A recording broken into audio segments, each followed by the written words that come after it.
ನಮಸ್ಕಾರ ವೀಕ್ಷಕರೇ, ಪ್ರಿಯಾ ರುಚಿ ಚಾನಲ್ಗೆ ಸ್ವಾಗತ. ಇವತ್ತು ನಾನು ಸಬ್ಬಸಿಗೆ ಸೊಪ್ಪು ಮತ್ತು ಮೊಳಕೆ ಕಟ್ಟಿರುವಂತಹ ಹೆಸರು ಕಾಳನ್ನು ಹಾಕಿ ಪಲ್ಯವನ್ನು ತೋರಿಸ್ತಾ ಇದ್ದೀನಿ. ಈ ಆರೋಗ್ಯದಾಯಕವಾದಂತಹ ಪಲ್ಯ ಮಾಡೋದು ತುಂಬಾನೇ ಸುಲಭ. ಬನ್ನಿ ಆರೋಗ್ಯದಾಯಕ ಪಲ್ಯವನ್ನು ಮಾಡೋದಕ್ಕೆ ಶುರು ಮಾಡೋಣ.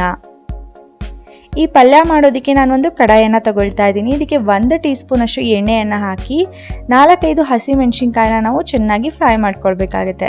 1 ನಿಮಿಷಗಳ ಕಾಲ ಫ್ರೈ ಮಾಡಿದ್ರೆ ಸಾಕು. ಈಗ ನೋಡಿ ಫ್ರೈ ಆಗಿದೆ. ಇದನ್ನು ನಾನು ಒಂದು ಬೌಲ್ಗೆ ತೆಗೆದಿಟ್ಕೊಂಡು ಬಿಡ್ತೀನಿ. ಈಗ ನಾನು ಒಂದು ಚಿಕ್ಕ ಮಿಕ್ಸರ್ ಜಾರ್ನ ತಗೊಳ್ತಾ ಇದ್ದೀನಿ. ಇದಕ್ಕೆ ನಾನು 3 ಟೇಬಲ್ ಸ್ಪೂನ್ ಅಷ್ಟು ತೆಂಗಿನಕಾಯಿ ತುರಿಯನ್ನು ನಾನು ಹಾಕ್ಕೊಳ್ತಾ ಇದ್ದೀನಿ. ಒಂದು ಅರ್ಧ ಇಂಚಷ್ಟು ಶುಂಠಿ, ಅರ್ಧ ಟೀ ಸ್ಪೂನ್ ಅಷ್ಟು ಜೀರಿಗೆ, ಒಂದು ಅರ್ಧ ಕಪ್ಪಷ್ಟು ಕೊತ್ತಂಬರಿ ಸೊಪ್ಪನ್ನ ಚೆನ್ನಾಗಿ ತೊಳೆದು ಹಾಕೊಳ್ತಾ ಇದ್ದೀನಿ. ಆಗಲೇ ಫ್ರೈ ಮಾಡಿ ಇಟ್ಕೊಂಡಿರುವಂಥ ಹಸಿಮೆಣಸಿನ್ಕಾಯಿನ ಕೂಡ ಹಾಕ್ಕೊಂಡಿದ್ದೀನಿ. ಇದನ್ನು ನಾವೀಗ ತರಿಯಾಗಿ ನಾವು ಪೇಸ್ಟ್ ಮಾಡ್ಕೊಳ್ಬೇಕಾಗುತ್ತೆ. ನೋಡಿ, ಈ ರೀತಿಯಾಗಿ ನಾವು ನೀರನ್ನು ಹಾಕ್ದಲೇ ತರಿಯಾಗಿ ಪೇಸ್ಟ್ ಮಾಡ್ಕೊಳ್ಬೇಕು. ಈಗ ನಾನು ಒಂದು ಕುಟ್ಟಣಿಗೆಯನ್ನು ತಗೊಂಡಿದ್ದೀನಿ. ಈ ಕುಟ್ಟಣಿಗೆಯಲ್ಲಿ ನಾನು 1 ಟೀ ಸ್ಪೂನ್ ಅಷ್ಟು ಬೆಳ್ಳುಳ್ಳಿಯನ್ನು ಹಾಕಿ ನಾವು ಚೆನ್ನಾಗಿ ಜಜ್ಕೊಳ್ಬೇಕಾಗುತ್ತೆ. ನೋಡಿ, ಈ ರೀತಿಯಾಗಿ ಜಜ್ಜಿ ಇಟ್ಕೊಂಡ್ರೆ ಸಾಕಾಗುತ್ತೆ. ಈ ಜಜ್ಜಿ ಇಟ್ಕೊಂಡಿರೋ ಬೆಳ್ಳುಳ್ಳಿಯನ್ನು ನಾವು ಹೀಗೇನೆ ತೆಗೆದಿಟ್ಕೊಂಡ್ಬಿಡೋಣ. ಈಗ ನಾನು ಮತ್ತೆ ಅದೇ ಕಡಾಯಿಗೆನೆ ನಾನು 1 ಟೇಬಲ್ ಸ್ಪೂನ್ ಅಷ್ಟು ನಾನು ಎಣ್ಣೆಯನ್ನು ಹಾಕ್ಕೊಳ್ತಾ ಇದ್ದೀನಿ. ಎಣ್ಣೆ ಕಾದ್ಮೇಲೆ ನಾನು ಇದಕ್ಕೆ ಒಂದು ಅರ್ಧ ಟೀ ಸ್ಪೂನ್ ಅಷ್ಟು ಸಾಸಿವೆಯನ್ನು ಹಾಕ್ಕೊಳ್ತೀನಿ. ಕೆಲವು ಕರಿಬೇವು ಎಲೆಗಳನ್ನ ಕೂಡ ನಾವು ಹಾಕೊಂಡ್ಬಿಡೋಣ.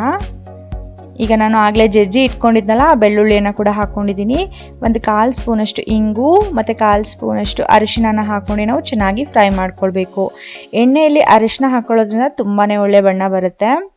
ಈಗ ಇದಕ್ಕೆ ನಾನು ಸಣ್ಣದಾಗಿ ಹೆಚ್ಚಿಟ್ಕೊಂಡಿರುವಂತಹ 2 ಮೀಡಿಯಂ ಸೈಜ್ ಈರುಳ್ಳಿಯನ್ನು ಹಾಕೊಳ್ತಾ ಇದ್ದೀನಿ. ಈರುಳ್ಳಿನ ನಾವು ಚೆನ್ನಾಗಿ ಫ್ರೈ ಮಾಡ್ಕೊಳ್ಳೋಣ. ಈಗ ನೋಡಿ, ಈರುಳ್ಳಿ ಚೆನ್ನಾಗಿ ಫ್ರೈ ಆಗಿದೆ. ಇದಕ್ಕೆ ನಾನು ಒಂದು ಸಣ್ಣ ಟೊಮ್ಯಾಟೋನ ಸಣ್ಣದಾಗಿ ಹೆಚ್ಚಿ ಹಾಕೊಳ್ತಾ ಇದ್ದೀನಿ. ಅದನ್ನು ಕೂಡ ಸಾಫ್ಟ್ ಆಗೋವರೆಗೂ ನಾವು ಫ್ರೈ ಮಾಡ್ಕೊಳ್ಬೇಕಾಗುತ್ತೆ. ಈಗ ಟೊಮ್ಯಾಟೊ ಸಾಫ್ಟ್ ಆಗಿದೆ. ಈಗ ಇದಕ್ಕೆ ನಾನು ಆಗಲೇ ಗ್ರೈಂಡ್ ಮಾಡಿ ಇಟ್ಕೊಂಡಿರುವಂತಹ ಮಸಾಲ ಪೇಸ್ಟ್ನ ಕೂಡ ನಾನು ಹಾಕೊಂಡ್ಬಿಡ್ತೀನಿ. ಪೂರ್ತಿ ಮಸಾಲ ಪೇಸ್ಟ್ನ ನಾವು ಈಗ ಹಾಕಿದ್ಮೇಲೆ ಒಂದು 2 ಟೀ ಸ್ಪೂನ್ ಅಷ್ಟು ನೀರನ್ನ ಕೂಡ ಅದೇ ಮಿಕ್ಸರ್ ಜಾರ್ನಲ್ಲಿ ಹಾಕಿ ಚೆನ್ನಾಗಿ ಮಿಕ್ಸ್ ಮಾಡ್ಕೊಂಡ್ಬಿಡೋಣ. ಈಗ ಮಸಾಲ ಎಲ್ಲ ಮಿಕ್ಸ್ ಮಾಡ್ಕೊಂಡಿದ್ದೀನಿ. ಈಗ ಇದಕ್ಕೆ ನಾನು 1 ಕಪ್ ಅಷ್ಟು ನಾನು ಸಣ್ಣದಾಗಿ ಹೆಚ್ಚಿ ಚೆನ್ನಾಗಿ ತೊಳೆದಿರೋಂತಹ ಸಬ್ಬಸಿಗೆ ಸೊಪ್ಪನ್ನು ಹಾಕ್ಕೊಳ್ತಾ ಇದ್ದೀನಿ. ಫ್ರೆಶ್ ಆಗಿರೋ ಸಬ್ಬಸಿಗೆ ಹಾಕ್ಕೊಳ್ತಾ ಇರೋದ್ರಿಂದ ತುಂಬಾ ಒಳ್ಳೆ ಘಮ ಬರ್ತಾ ಇದೆ. ಅದೇ ರೀತಿ 1 ಕಪ್ ಅಷ್ಟು ನಾನು ಹೆಸರು ಕಾಳನ್ನು, ಮೊಳಕೆ ಕಟ್ಟಿರೋಂಥ ಹೆಸರು ಕಾಳನ್ನು ಕೂಡ ನಾನು ಹಾಕ್ಕೊಳ್ತಾ ಇದ್ದೀನಿ. ನೀವು ಇಷ್ಟೇ ಹಾಕ್ಕೊಳ್ಬೇಕು ಅಂತ ಏನಿಲ್ಲ, ನಿಮ್ಗೆ ಎಷ್ಟು ಬೇಕೋ ಅಷ್ಟು ಹಾಕ್ಕೊಳ್ಬೋದು. 1 ಟೀ ಸ್ಪೂನ್ ಅಷ್ಟು ಉಪ್ಪನ್ನು ಹಾಕಿ ಚೆನ್ನಾಗಿ ಮಿಕ್ಸ್ ಮಾಡ್ಕೊಳ್ಬೇಕಾಗತ್ತೆ.